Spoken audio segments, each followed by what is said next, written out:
Jekk verament il-Prim Ministru u l-Gvern tiegħu jridu Malta aqwa, ħallunna l-ispazji pubbliċi għall-familji u t-tfal tagħna. Kien dan l-appell li waslu r-residenti tal-Mellieħa meta nġabru fi protesta fiż-żona tas-Salib sabiex jipprotestaw żvilupp ta' binja li se tkun tikkonsisti fi 28 appartament u guest house bi 12 il-garaxx taħt l-art, 21 car space, pool, spa, gym, bar u żona għal breakfast u li se tkun qed tinbena f'Art Verġni. Net News kien preżenti għal din il-protesta fil-Mellieħa u li għaliha ma kien preżenti l-ebda kunsillier Laburista u anqas membri parlamentari tal-Gvern Laburista. Jindirizza l-protesta kien is-Sindku Nazzjonalista tal-Mellieħa Gabriel Mikallef illi f'kummenti illi tal il-Net News spjega li kien il-Kunsill illi bat numru ta' ittri l-Prim Ministru li ġew injorati fil-waqt li fetaħ petizzjoni kontra dan l-iżvilupp. Aħna bħala Kunsill malli smajna fl-2024 li din l-art propju art pubblika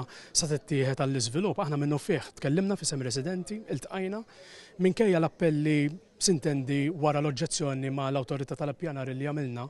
bħala Kunsill batna ittra 2, 3, 4 il-Prim Ministru ta' pajjiżna biex jisma' il-karba tal-Mellieħin. Din hija karba ta' komunità sħiħa illi diġà ġiet migduma minħabba l-iżvilupp ta' Mellieħa Heights u għal darb'oħra qegħdin taħt id-dita. Din protesta kienet propju messaġġ li juri biċ-ċar illi residenti huma favur din il-kawża. Minaħa tiegħu il-Viċi Sindku Indipendenti Matthew Borġ Kuxkiri f'messaġġ ta' kritika li wassal iddikjara li jekk verament il-Gvern irid Malta aqwa kif qed jgħid il-lokalitajiet, il-familji u s-saħħa tar-residenti għandhom jiġu l-ewwel. Nistennew dak li kien qabel li l-art tal-poplu tibqa' tal-poplu u naraw verament xixtiequ tidher ċara li l-poplu jixtieq li din tibqa' prattikament diġà jekk tħares lejha bis-siġar bil-arja li hawn għaw bit-pespis tal-asafar li qed nisimgħu li tibqa' kif inhi u jekk ovvjament nistgħu forsi naħsbu li nagħmlu xi bankijiet, però li jibqa' fl-aħħar mill-aħħar spazju tal-poplu din li kull art verġni li hawn